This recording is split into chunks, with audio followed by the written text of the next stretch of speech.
So this was a game only its mother could like the look of, but it was all about the win, and Ireland got it. And I thought you were going to score. Ask a better question, you get a better answer. Hi guys, welcome back. Let's talk about Ireland 19, South Africa 16. It was built up to be probably the big game of the weekend, of Saturday. And, well, it is a big game, but the quality probably wasn't quite there. But there's plenty to talk about. I've got quite a lot of opinions on it. I'd love to know what you think. If you think you agree with me or disagree with me, love to know. Your comments are always awesome. Now, I had hedged my bets in the preview show, in the selection show. I did say I thought Ireland would edge it because they're at home. But then when I looked at my Guinness Pint predictor, I'd actually said South Africa were going to edge it. So I was having it both ways. Let me know if you want on the Pint predictor. Get involved if you haven't already. It's great fun. But anyway, Ireland do get it. Should they have got it? I don't know, it's a really interesting one. They start the game mixing it up quite well actually. Murray with a few clever box kicks, a little short one in midfield, catches South Africa completely unprepared. So that's a 3-0 from a penalty. Then South Africa get a penalty as well. Multi-phase, round the corner stuff, their classic stuff. Ireland know this is coming, but throughout this whole game, South Africa certainly had a lot of possession to do stuff with. In this case, the sheer number of phases gets the penalty 3-3, nothing special, but you're on the board.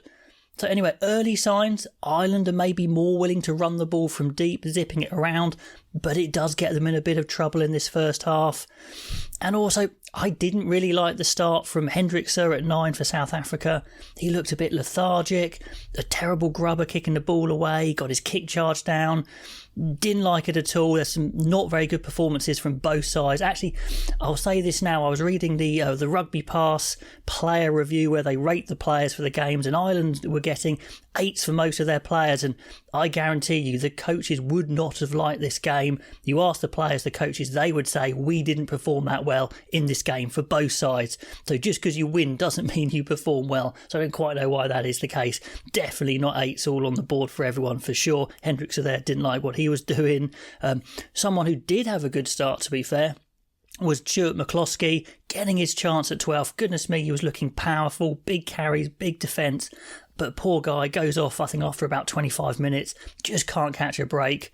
That's a shame. O'Brien came on and hasn't got the same physical presence. Skillful, but, not the same as McCloskey. So, yeah, that's a big, big shame. Maybe we'll see him again. Well, I hope so. Anyway, first 15 minutes, it's not exactly exciting. It's not a classic, but they're feeling each other out. Maybe the game's going to explode at some point. Then on 16 minutes, a really weird thing. Colby and Peter Steph du Toit have tackled Hansen fine, but then they decide to pick him up and drive his head into the ground. Absolutely no idea why. Colby gets a yellow for that. That's silly. Although they don't, really suffer from it. It's just something they don't need. Maybe they would have scored more points if he'd been on the pitch. Who knows? But yeah, that's a bit silly. Luckily, Mapimpi saves the day when they're down a man. Great line speed, reads the attacking play from Ireland, snuffs out the extra man, try saver maybe from him, good play. There was some decent rush defence from South Africa that at times really put Ireland under pressure. That was one of them. Now, Ireland know the maul's coming, they know Delande's coming and they're waiting, but Sexton grabs his neck. So that's a bit silly because they've actually soaked up the pressure, gives away an easy penalty, and it's so easy. I've literally just written down on my notes 3-6 to South Africa, but I forgot that Willemse isn't an international kicker. Now, I said this in the Rugby Championship, I said it in the preview shows. Was I being harsh? No. I mean, it was an awful goal kick. It wasn't even close, so it's still 3-3. Now, good South African counter-up gives them another chance, but they don't let Willemse kick. They go to the corner, and it doesn't work out. One theme throughout the whole game is both sides were pretty messy in attack, lots of balls on the ground. For a side like Ireland, who have been hitting the ground running, particularly in New Zealand, this is uncharacteristic. They'll be really annoyed with that, to be honest.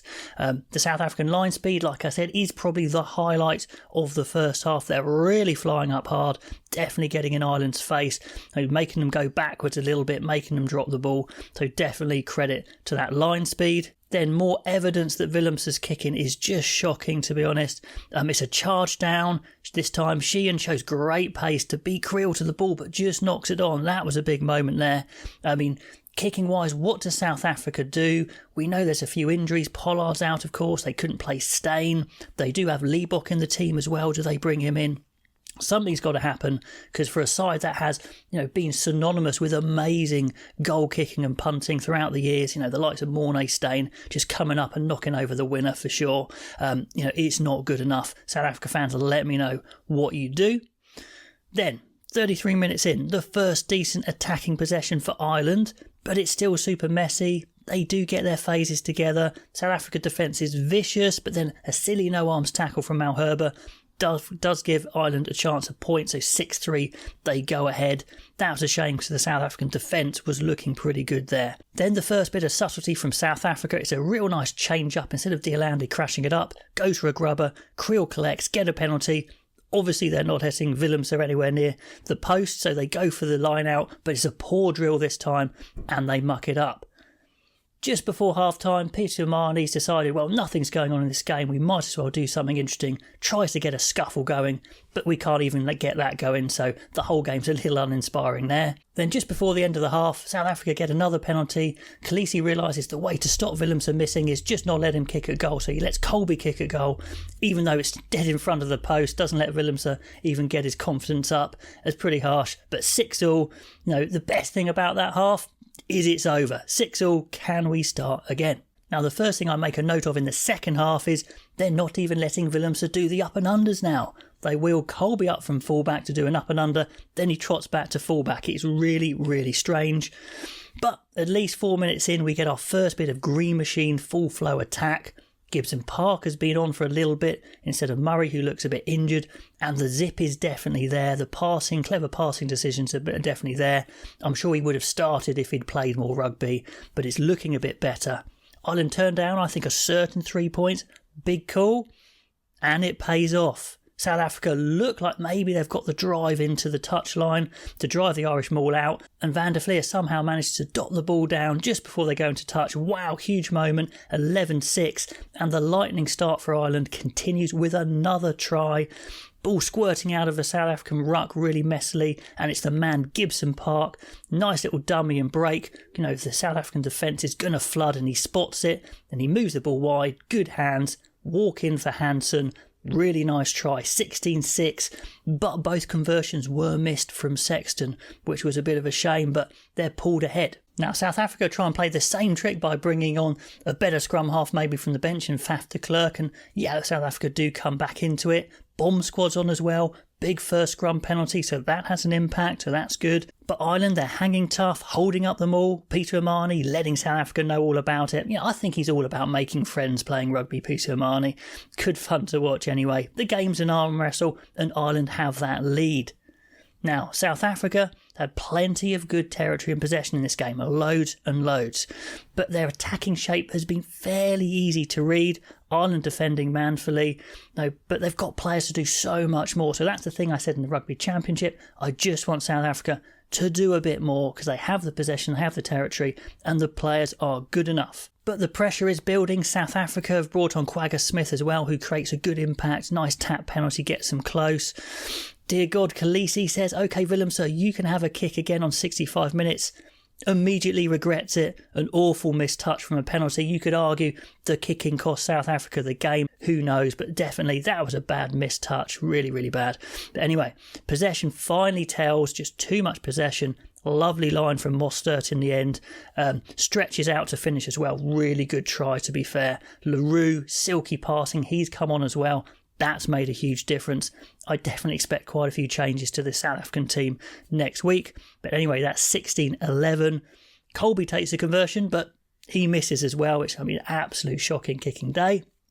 Anyway, South Africa completely switching up their attack. 10 minutes to go, they start running from deep, which is interesting. Willemse then goes for a 50-22, but obviously completely screws it up. Oh my God, I just got to stop talking about the kicking, but you can't because it keeps on coming. Then we get a rare foray from Ireland into South Africa's half. Sexton takes a shot at goal, and it's a good call because it takes the score beyond a converted try.